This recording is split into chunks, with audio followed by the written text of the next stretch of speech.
Welcome to The Explainer. So today, we're dissecting a genuinely fascinating scenario. Imagine being a global titan, right? You've built this massive empire, and suddenly, bam, a massive legal crisis hits. We always hear about billionaires and their endless revenue streams, but what actually happens when the very ground they've built their empires on legally shifts right underneath them? Today, we're going to uncover the hidden legal machinery of the world's most successful billionaires. We'll use a recent super high-stakes event to understand exactly how they survive when the rules of the game just suddenly change. Here's our roadmap for today's explainer. First, the Panama Port stress test. Then, redefining the corporate margin of safety. Third, the Commonwealth as a transnational capital safe harbor. Fourth, asset protection under legal frameworks. Fifth, contract spirit versus geopolitics. And finally, how companies avoid legal crises. All right, let's just jump right in. Part 1. The Panama Port Stress Test. Okay, let's dive into this. To really understand how the ultra-wealthy protect their assets, we've got to look at what happens when those assets are directly threatened. Recently, global capital markets were completely jolted by this striking headline. The operating rights for a Panama port, held by billionaire Li Ka-shing's flagship enterprise, were suddenly ruled unconstitutional. Now, to a casual observer, this might just look like, another footnote in the endless tug of war between major powers over a vital global shipping choke point. But for the Li family, and really for any student of global business, it's so much more than that. This is a massive loss of real, hard capital. More importantly, it is an extreme stress test of a multinational corporation's ability to withstand sudden legal shocks from sovereign states. I mean, when a global giant is suddenly rendered powerless by a local judicial ruling, it forces us to ask this incredibly high-stakes question. In this highly volatile era, when local laws can literally change overnight, who actually protects your corporate interests? Which brings us to Part 2, redefining corporate margin of safety. To answer that question, we actually have to shift our perspective away from the daily news headlines.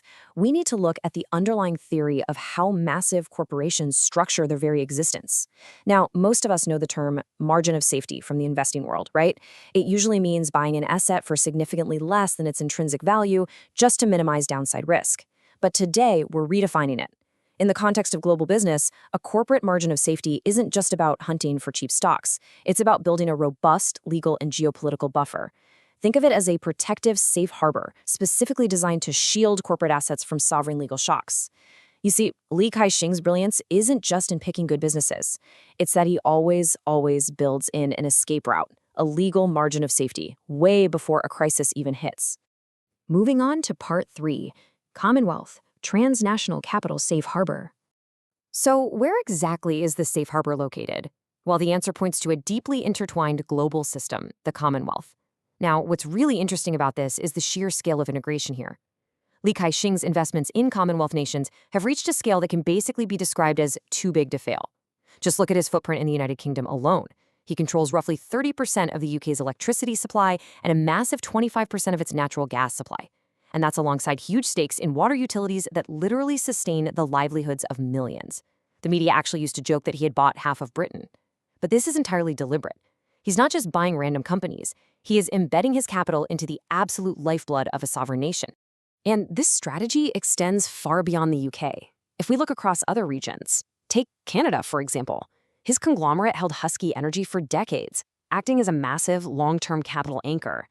Over in Australia and New Zealand, his infrastructure reach forms the actual backbone of daily operations for the public. This incredible global footprint acts as a strategic economic stabilizer for the host countries. Li Ka-shing isn't just some foreign investor popping into these regions. His capital is a vital, load-bearing component of their GDP and public stability. This deep, systemic integration, that is the physical foundation of his legal margin of safety. Part 4. Asset protection under legal frameworks. But, just owning infrastructure is really only half the battle. Let's break down exactly why this specific Commonwealth legal framework works as an almost impenetrable shield. It comes down to 3 distinct mechanics. First off, as we just established, there's the capital anchor.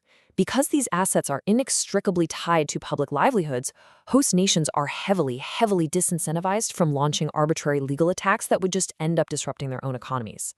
Second is rule consensus. Li Ka-shing's corporate operations are deeply aligned with the common law system, which is naturally shared across the Commonwealth. And that's not a coincidence. His empire grew up operating within these British-derived legal frameworks. Finally, there's language consistency. Because both the investor and the host nations share this overarching legal language, they have a natural mutual understanding of how asset protection, contracts, and arbitration should work. And that mutual understanding prevents those sudden catastrophic misinterpretations of corporate rights. Section 5. Contract spirit versus geopolitics. However, even the absolute best systems face immense pressure, which brings us to a critical tension. What happens when the pure spirit of a business contract collides head-on with the messy, unpredictable reality of global geopolitics? And this brilliantly illustrates the core dilemma faced in Panama. When outside observers look at the port dispute, they almost always focus on the political narratives, right? They're debating Chinese capital backgrounds or U.S. geopolitical pressure. But for the business itself, the real wound is the fragility of the contract. Relying on single sovereign protection is incredibly risky. It's highly political, it's vulnerable to sudden local legislative whims, and honestly, if things go wrong, your only recourse might be street-level protests. Contrast that with international arbitration. When Li Ka-shing's enterprises face a local setback, their first reaction isn't a loud political confrontation. It's utilizing professional, established arbitration centers in places like London or Singapore. They file claims based on universally understood, boring but effective concepts like fair treatment and protection against expropriation. It's a professional legal buffer that completely takes the heat out of local politics. And finally, Part 6, how companies avoid legal crises. So how do we synthesize this massive geopolitical chess game into actionable takeaways for any company expanding across borders? I mean, why does this matter to your understanding of business? Well, because these are universal cross-border principles. Step 1. Choose stable jurisdictions. You want to seek out environments with predictable legal traditions, like common law systems, where property rights are historically super well defined. Step 2. Bind interests. Don't just go in to extract value. Embed your business deeply into the local economy so that your success is literally their success. Make yourself indispensable to the host's infrastructure or GDP. And step 3. Utilize professional arbitration. Always ensure your contracts have clear pathways to international, neutral arbitration. You never want to leave yourself at the absolute mercy of a single, localized political change. Which brings us to a really profound realization from our source material today. The real wound lies in the fragility of contracts. True protection comes from a system offering global legal trust and deep interest binding. The ultimate takeaway here is that a piece of paper is only as strong as the system enforcing it. True business safety doesn't come from hiring aggressive legal teams after a crisis hits. It comes from systemic, deep preparation and trust that you've built long before the storm ever arrives. Li Ka-shing's ultimate power move isn't fighting local rulings in court. It's retreating to the safety of a Commonwealth system that is legally and economically bound to protect him.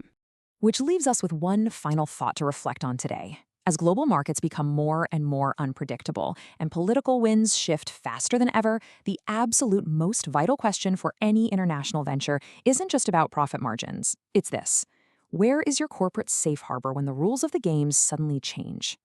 Thank you so much for joining me for this explainer. Keep questioning, keep analyzing, and I'll catch you next time as we break down another fascinating topic.